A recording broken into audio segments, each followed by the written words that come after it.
Hey guys, in this video, I'm going to show you how to fix the Runtimebroker.exe error on Windows 11.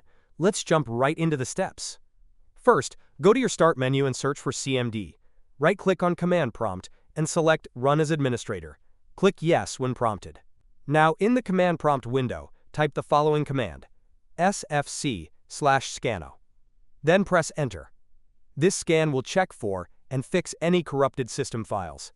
Let it run in the background while we move to the next step. Again, go to the Start menu, type CMD, right-click it, and choose Run as Administrator.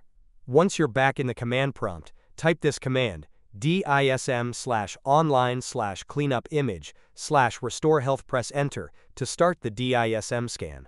Now let both SFC and DISM run completely. This might take a few minutes. Go back to the Start menu and search for System Configuration.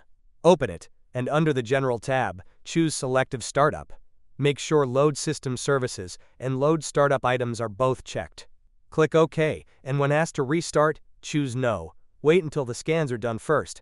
Once the scans are complete, restart your PC and the Runtimebroker.exe error should be fixed.